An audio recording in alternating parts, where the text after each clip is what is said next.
This is so uncomfortable. Use another one. No, I'm good. I feel powerful. Do not touch that keyboard, Scott. Please. I'm just praying for you to not touch it.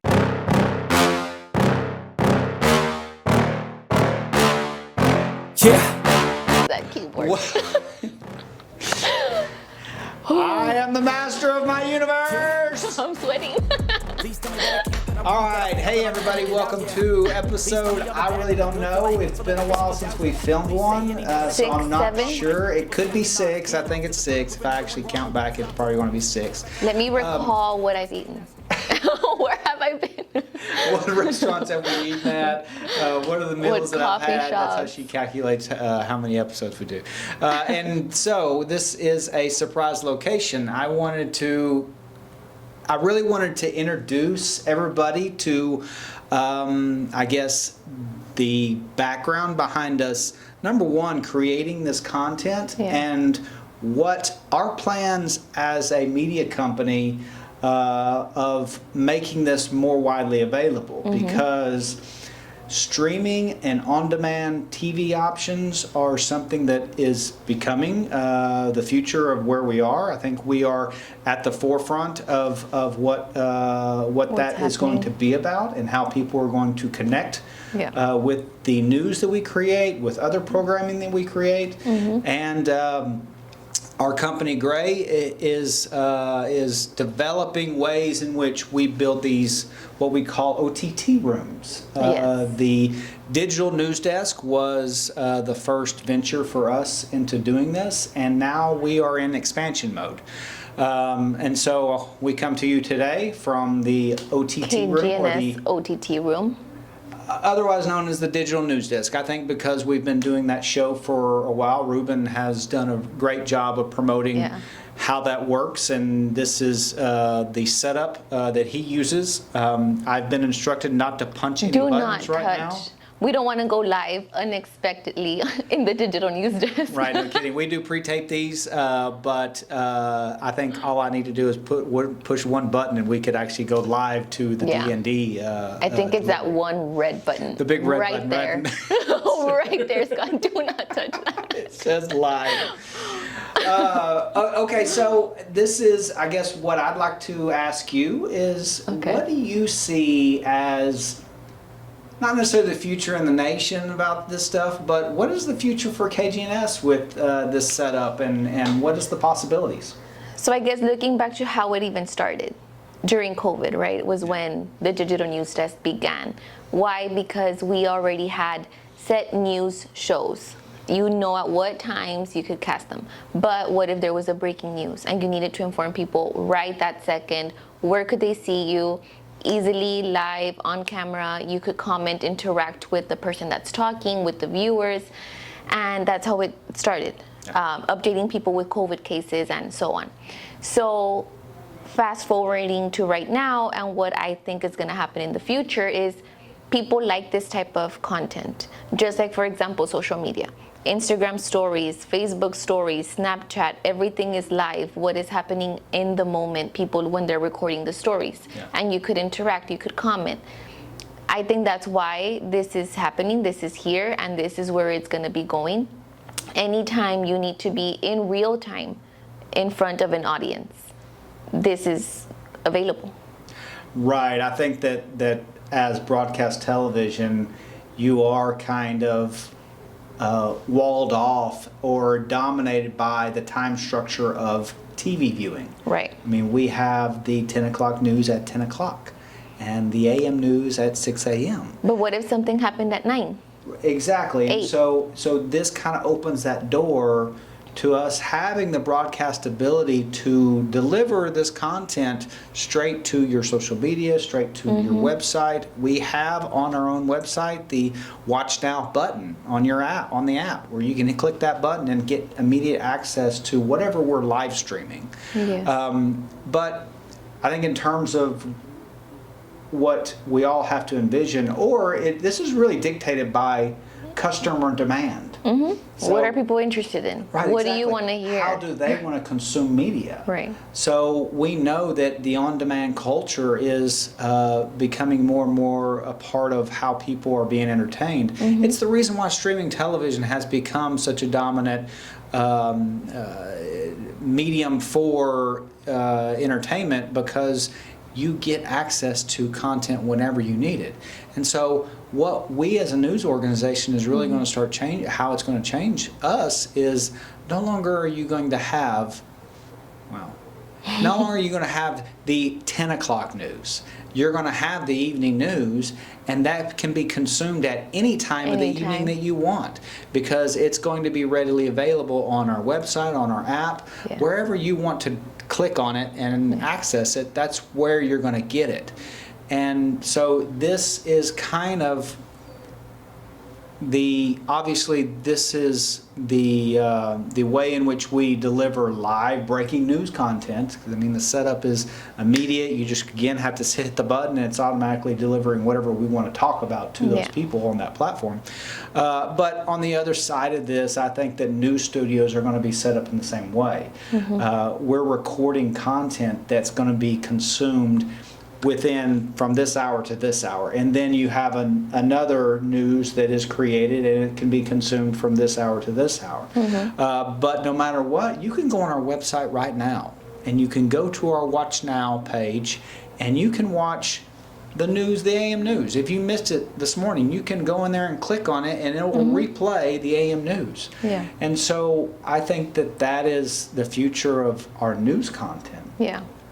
What do you think? How do you think this will play into the ability of people and how they educate and how they inform?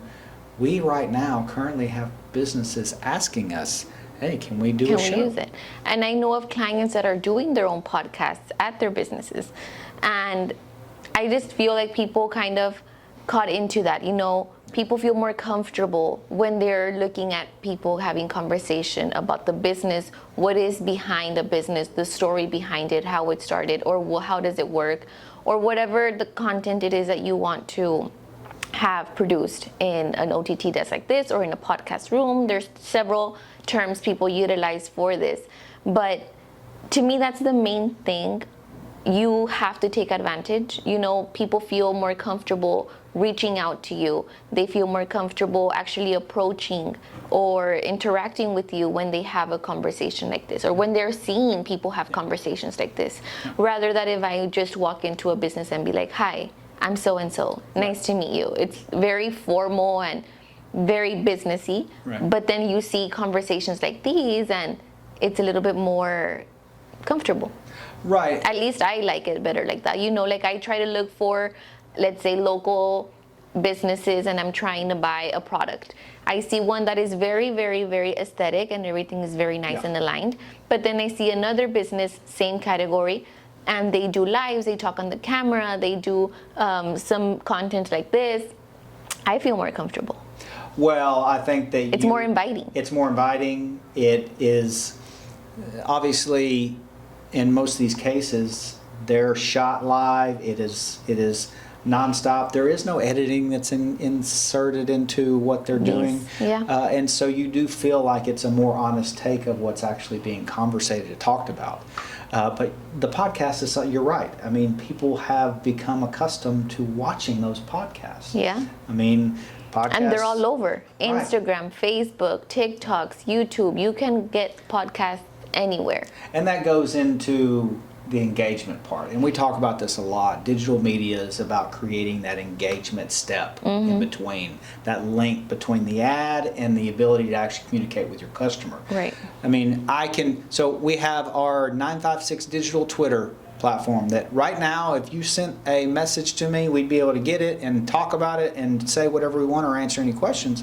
And I think that that is really the opportunity with this, is being able to promote something and have a connection with the audience you're talking to. Right. And then you also see, for example, and this probably shifts a little bit away from the topic, but when they have like, oh, don't use a filter, don't edit, be real.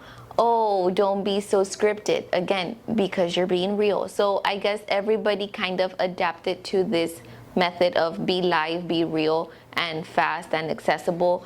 And I think it kind of happened over the past, 2 years maybe, that all this shifted You're to? right that the COVID pandemic really kind of pushed everybody into this. Yes. This what was abnormal at some point in time. Yeah. I mean, you had to solve a problem. We wanted to How be able can to I communicate. reach you? Yeah, how can and we reach you? see me, don't forget me, listen to me.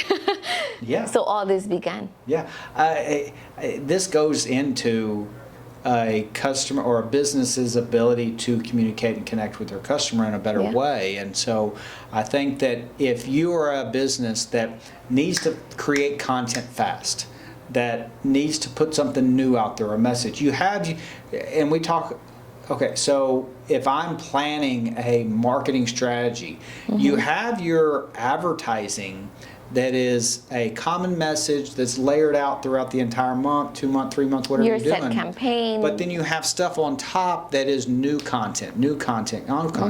And social media has made it very easy to create that content and get it out there Fresh. fast, fresh new content.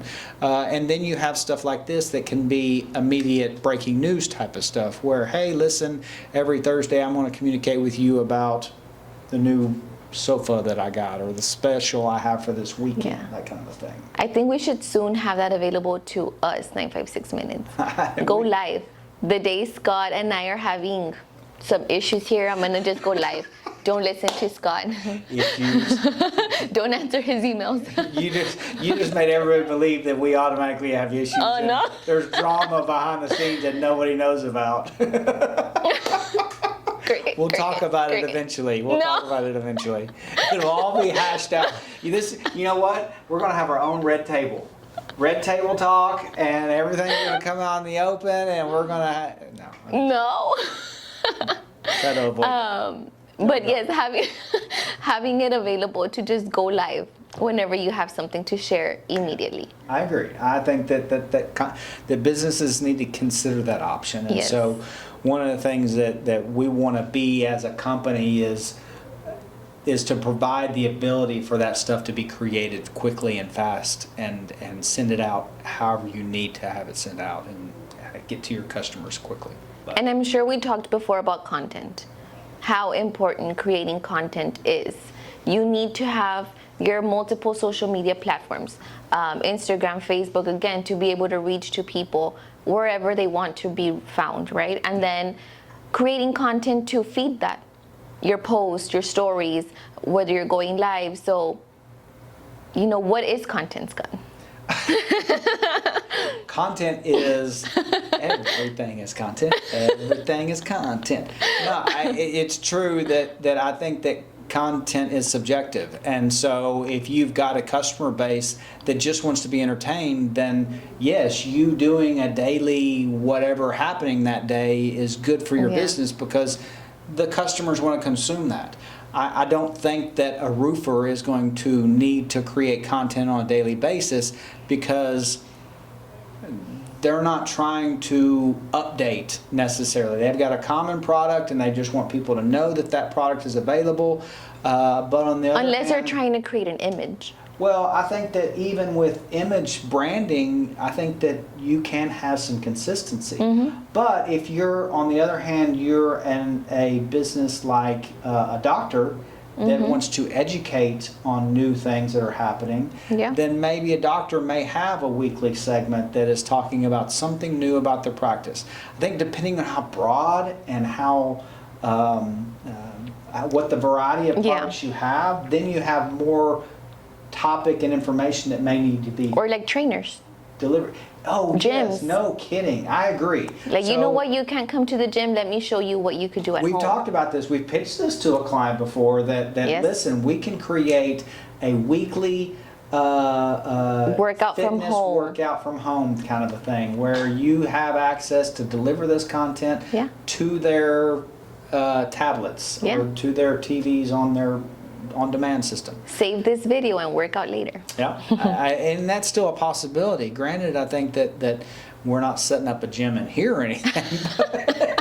Well, actually, But I mean, it's not out of the question that we set up a space in your gym for a corner To of your set up, gym, yeah. and every week we bring cameras and you do a quick routine, and then we take that routine, put it into the system, and that's sent out to people every week. Yeah.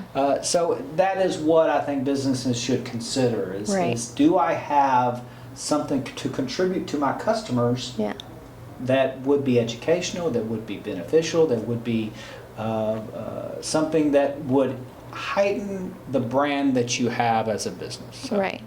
So again, like I've always mentioned, stay on top of the trends. Yeah. What is working? What are people doing? What platforms are they utilizing? And stay on top of it, not staying behind and becoming a dinosaur, because then it's going to be a little bit harder to get you back up to speed. Yeah, no, I think that in today's social media, TikTok generation, you're going to have, especially if you have a younger customer base, I think it's very important then Yes. to adapt to those trends that are happening and Right. to be, I guess, more fluid with your message in that Yes. way. Yeah. Yes. Well, it was very nice to have hosted this episode here. It's very colorful. I love it. You guys can see the entire room, but I like it. So I want to send out an invite in this special episode. This is an environment that I want to do more of these type of things. Mm-hmm. Although I do enjoy going and having dinner and lunch and doing that stuff in Oh, man. restaurants. But I think that we're at the point where we have businesses that want to contribute to some of the stuff we talk about. I Yeah. think that it's important for we're in the local sales business. We're in local product sales. I think that us diving into what local business owners want to talk about is important. Mm-hmm. So I think that we're going to open this up to businesses that want to maybe Be part of. participate, be a Yeah. part of what our conversation is, and maybe talk a little bit about their business. So I invite you, go to 956 Digital Twitter account and shoot me a message. You can go to our website, 956digital.com, and send us a message if you want to participate, if you want to be a part of. Maybe we'll create a monthly segment where you're coming on and talking with us about what's happening in your business or what's happening in Laredo. Sound Right. good? There's also an Instagram account, a digital Instagram account called Alexandra Knows Digital, which again relates to us and what we do here. So that's another way to get a hold of both of us through that account. Yep. All right. Well, thank you very much for joining us today and checking out our OTT room. And we hope to see you in the next episode. Thank you. Bye. For me, ready for a demon. From the heathen sky.